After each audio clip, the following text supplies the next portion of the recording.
Hello everyone, this is Andrew McNair from SWAN Capital with our November 2013 Economic Update. In this month's video, we're going to discuss some of the important events that moved markets in November, as well as what to expect in the days and even weeks ahead, potentially in December. Now please listen at the end for a required disclosure statement. Now November turned out to be a banner month for stocks. This was welcome news to investors that were beat up by all the volatility in October. Markets tailed their third straight month of gains, and the Dow Jones and the S&P 500 both ended on an 8-week winning streak. So for the month, the S&P 500 gained 2.79%, the Dow a little over 3%, and the NASDAQ 3.5%. Now, economic data caused a lot of the volatility that we saw in November. Investors got their first look at third quarter GDP estimates, which showed that the economy is expanding, and it expanded at 2.8%, which is much higher than the expectations, though overall spending was disappointing because it was still anemic. The October's job report, however, showed that unemployment increased more than expected, though the unemployment ticked up to 7.3%. So far, it's hard to know if the government shutdown has affected those numbers. Now let's turn our focus to the earnings season.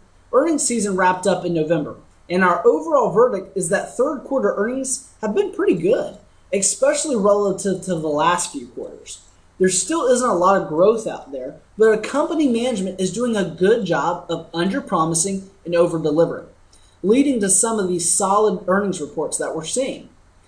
Now, estimates for total earnings growth suggest that S&P 500 companies were able to eke out 4.9% earnings growth on a 3% higher revenue. So as we've seen in previous quarters, companies are deriving a lot of their profits from cost-cutting measures and productivity increases, which hopefully will benefit them when the demand turns around. Now let's look at consumer sales. Black Friday numbers are not completely out and solidified, but the National Retail Federation estimates that approximately 140 million shoppers hit the stores over the Thanksgiving weekend. And this is slightly higher than the 139 million that turned out last year.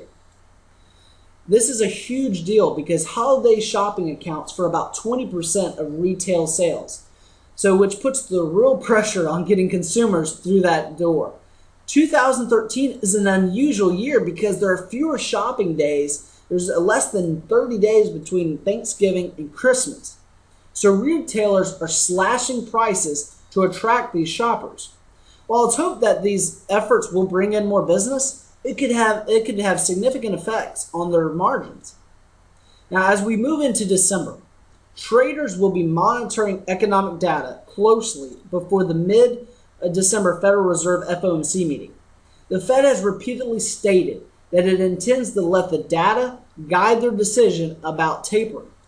What this means is that positive economic data may cause investors to pull back in hopes that of in fearing a December taper. Although we hope that the market rallies keeps up through the end of the year, volatility around the FOMC meeting could mean really big issues. And with the budgetary debates in Washington, it may make it really tough for stocks to continue their winning streak into December. As always, we'll continue to monitor events and work to place our clients in the best position for success in the new year. I want to share with you two upcoming events, however.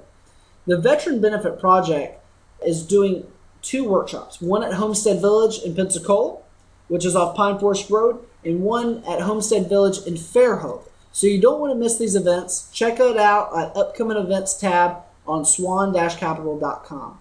Once again, this is Andrew McNair with Swan Capital signing off for this month, November 2013. I hope you found this commentary interesting and informative, and we'd love to hear from you. And if you have a comment, drop it in the comment section below. If you have any questions about what you heard in this update, or would just like to discuss your personal financial situation, please give us a call, 850-380-9558. That's 850-380-9558.